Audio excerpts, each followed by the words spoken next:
آغاز سخن میں تمام اکابرین ملت، علماء اکرام، شخصیات، زعماء اور حضار گرامی قدر، میری مائیں، بہنیں، بیٹیاں جو سب یہاں تشریف فرما ہیں، آپ کو اور جناب چیئرمین تحریک جماعت اہل حرم پاکستان جناب مفتی گلزار احمد نعیمی صاحب کو اس میلاد مسعود کی مناسبت سے ہدیہ تبریک و تہنیت پیش کرتا ہوں، اور خداوند متعال کی بارگاہ میں دعا ہے کہ جناب سیدہ کائنات سلام اللہ علیہا کے بابرکت وجود کے صدقے اس جگہ کو اور بابرکت بنائے، نورانی بنائے، جو یہاں تشریف فرمائے حضار ہیں، ہم سب کی زندگیوں میں برکت آئے، توفیقات خیر میں اضافہ ہو، اور ہم اس بی بی کے پاک دسترخوان سے زیادہ استفادہ کر سکیں۔ چونکہ کافی گفتگویں ہو چکی ہیں، وقت انتہائی مختصر ہے، اور قبلہ پیر ڈاکٹر نور اللہ قادری صاحب نے بھی خطاب فرمانا ہے، نماز بھی پڑھنی ہے سب نے، تو نہیں، میں ایک قبلہ استاد محترم شیخ شفا نجوی صاحب بھی تشریف فرمائے، تو میں ایک حدیث پڑھ دوں گا جو میں نے پڑھی ہے، اس کا ترجمہ کر دوں گا بس، اور 2-4 جملے اس کے باب میں۔ ہم جب قم میں درس پڑھتے تھے تو اسی 20 جمادی الثانی کی مناسبت سے ہمارے استاد آیت اللہ وحید خراسانی نے حافظہ اللہ نے اس حدیث کو درس خارج کی باس میں ترک کرتے کہا کہ فقہ اصغر کو چھوڑ کر فقہ اکبر کی طرف رجوع کرتے ہیں، اور اس روایت کو جو ابن حجر نے بھی نقل کی ہے اور حافظ ذہبی نے بھی نقل کی ہے ابی صالح معزن سے عن ابی ہریرہ عن رسول اللہ صلی اللہ علیہ وسلم کہ رسول پاک نے فرمایا اول شخص یدخل الجنت، ان دونوں بزرگان جر و تعدیل نے اس حدیث کی توثیق کی ہے، حافظ ذہبی نے بھی ابن حجر نے بھی۔ اول شخص یدخل الجنت فاطمۃ بنت محمد صلی اللہ علیہ، سب سے پہلے جو ہستی، اول شخص یدخل الجنت، جو جنت میں داخل ہوگی، جنت میں قدم رکھے گی، فاطمۃ بنت محمد، وہ رسول پاک کی بیٹی فاطمہ ہے۔ استاد فرماتے ہیں ایک ہے نقل الحدیث، روایت الحدیث، بیان حدیث، حمل حدیث، ایک ہے فقہ الحدیث، یہ بہت عام ہے۔ اگر فقہ الحدیث پر توجہ نہ ہو تو پھر سرسری ترجمے تک آپ محدود رہ جاتے ہیں۔ مثال کے طور پر ایک حدیث ہمارے یہاں مشہور ہے، انا مدینۃ العلم وعلی بابها، فمن اراد العلم یا ومن اراد العلم فلیأت الباب، کہ میں شہر علم ہوں اور علی اس کا دروازہ ہے۔ بعض میں کہ انا مدینۃ الحکمت وعلی بابها، یہ بھی کلمات ہیں۔ اب یہ ترجمہ ہو گیا۔ فقہ الحدیث میں جائیں گے تو کیا کریں گے؟ مثلا میں شہر علم ہوں، تو سب سے پہلا سوال یہ ہے کہ کس علم کا شہر ہے؟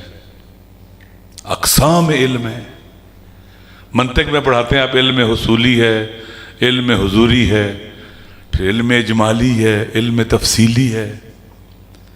انا مدینۃ العلم، میں شہر علم ہوں، کس علم کا شہر ہے؟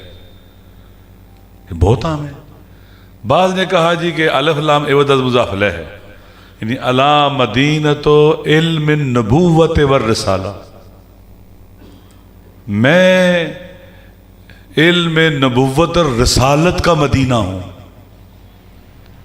بعض کہتے ہیں الف لام استغراق کا ہے، الف لام جنس کا ہے، اور جنس کی ایک قسم، الف لام جنس کی قسم استغراق ہے تمام افراد جنس کے لیے۔ انا مدینۃ کل علم، یہ ساری کی ساری فقہ الحدیث سے ریلیٹڈ باتیں ہیں. درست ہے. اب آ جاتے ہیں اس حدیث کی طرف. اول شخص یدخل الجنت، یہ ہو گیا مبتدا. فاطمہ تو بنت محمد، صفت موصوف کیا ہو جائیں گے؟ خبر. پہلی ہستی جو جنت میں داخل ہوگی وہ فاطمہ بنت محمد ہے صلی اللہ علیہ وآلہ. خوب، یہ ترجمہ ہو گیا. اب آتے ہیں فقہ الحدیث کی طرف. 2-3 جملوں میں قبلہ، اس کے بعد پھر کبھی موقع ملا تو جو استاد نے بیان کیا تھا سارا بیان کروں گا. فرماتے ہیں کہ جس دنیا میں ہم رہتے ہیں، فلاسفہ نے ایک نام رکھا ہے، عرفاء نے ایک نام رکھا ہے، فقہاء نے نام رکھا ہے.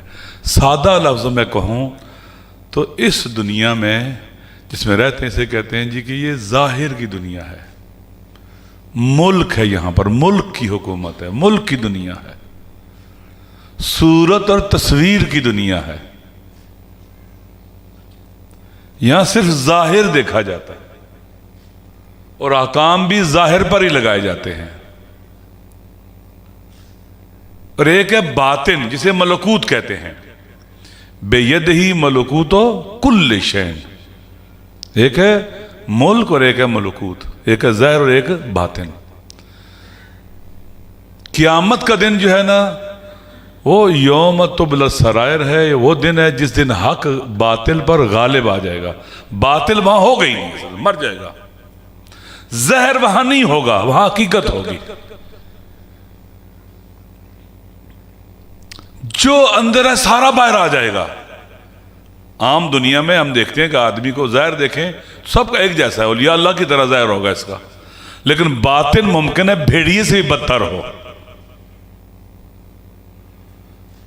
ہمارے علماء اخلاق نے اور بزرگوں نے روایات جو ہیں اخلاقی حوالوں سے جو اس کے بارے میں بحث کی ہے، لکھتے ہیں کہ 3 طرح کی جہنم ہے اور جنت ہے. ایک جنت العقائد ہے اور ایک جہنم عقائد ہے،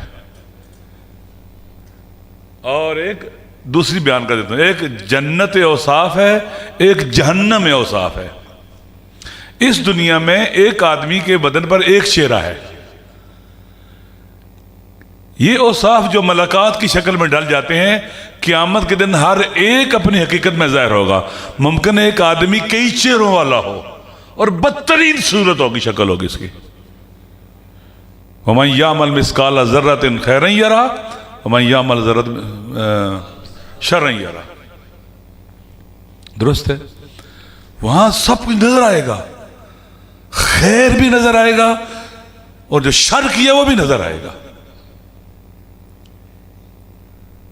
جیسا درون ہے، جیسے اس کے نوایا اور نیات ہیں، ان کا ظہور ہوگا قیامت کے دن، بروز ہوگا. برزوا للہ الواحد القہار. قیامت کا دن یہ ہے. اب اس دن جب حق اور حقیقت کھل کے سامنے آ جائیں گے اور یوم غلبہ حق ہے، اس دن جناب سیدہ وہ ہستی ہوں گی جو جنت میں پہلے قدم رکھیں گی. اور روایت ہے، ابن عساکر نے نقل کی ہے، میں اب اس کو بیان نہیں کر سکتا، لیکن ایک جملہ کہتا ہوں. خدا و متعال کہے گا ادخلوا ابنت نبی احسن الوجہ یا احسن صورت. کیسا لباس ہوگا بی بی کا؟ جنتی لباس، ایک لباس کے اوپر دوسرا لباس، تیسرا لباس. 70,000 ملائکہ اور حوران جنت کے حصار میں بھی چل رہی ہوں گی.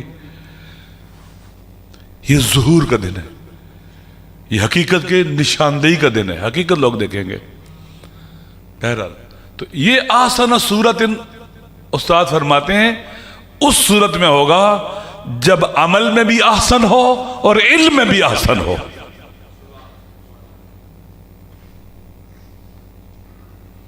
اب جنت میں سب سے پہلے کسے قدم رکھنا چاہیے؟ جو تمام مراتب وجودی میں اس کائنات کا اول ہو. وہ کون ہے؟ وہ ختمی مرتبت حضرت محمد مصطفیٰ صلی اللہ علیہ وسلم کی ذات بابرکات ہے. اول ما خلق اللہ نوری. تمام مراتب وجودی اور ہستی کے اندر جو اول ہے وہ ہمارے آخری نبی ہیں عالم امکان میں. تو سب سے پہلے جنت کو میں کس کو قدم رکھنا چاہیے تھا؟ قافلہ بشری کی امامت جنت میں قدم رکھنے میں کس نے کرنی چاہیے تھی؟ آپ نے. اور آپ کہنے میری بیٹی قدم رکھے گی. جنگ کیا ہے؟ دو قاعدہ عقلی کے اندر، روایت کے اندر جنگ یہ ہے کہ بی بی کا جنت میں قدم رکھنا رسول کا ہی قدم رکھنا. یہ روح لگی میں نجم بھیا، فاطمہ میری وہ روح ہے جو میرے پہلو میں. لہذا عظمت سیدہ اگر ہم جاننا چاہتے ہیں تو ہمیں ان روایات کے اندر تبھی تذکرہ ہو رہا تھا. منہاج القرآن والوں نے بھی نشر کی ہیں، جمع کی ہیں، جو تمام کتب روائی میں موجود ہیں. ہم ان کے اندر فکر روایہ غور و فکر کریں، تدبر کریں، پھر پتہ چلے گا یہ فاطمہ کیا ہے. کہ تمام محشر خلائق عالم جمع ہو اور پھر بی بی جب آئیں تو کہا جائے کہ نکسو رؤوسکم یغضوا ابصارکم. بہت عام ہے یہ. ایک روایت اور تبرکن پڑھ کے ختم کرتا ہوں. یہ بھی انہی بزرگان نے اس کی توثیق کی ہے. اب روایت کے لفظ میں تھوڑا سا مجھے وہ ہے، جب سے کورونا ہوا ہے بھول جاتا ہوں تھوڑا سا. ان الرب یرضا لرضا فاطمہ و یغضب لغضبها، یا ان الرب یرضا لرضا کے و یغضب لغضب کے. اب یا نام ہے یا ضمیر ہے، مجھے تھوڑا سا تردد ہے اس میں. اب ان الرب، ان اللہ یرضا لرضا کے و یغضب لغضب کے، یہ بھی ہے اور وہ بھی ہے. اچھا تو اب دیکھ لیں، عام طور پر انسان کہتے ہیں اسے جس کی رضا تابع ہو جائے عقل کے.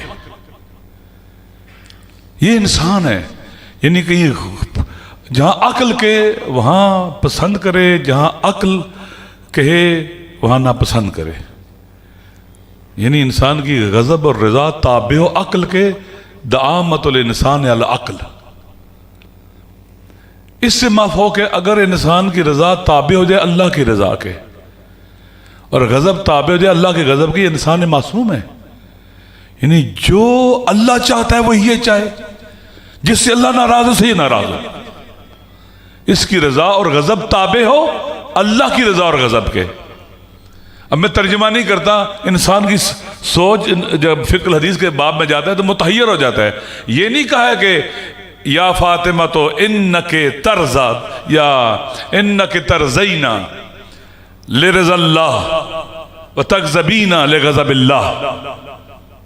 نہیں کہا یا فاطمہ تو ان اللہ یرضا لرضا کے و یغضب لغضب، کہ جہاں تو راضی ہوتی ہے وہاں اللہ راضی ہوتا ہے، جہاں تو غضبناک ہوتی ہے وہاں خدا غضبناک ہوتا ہے.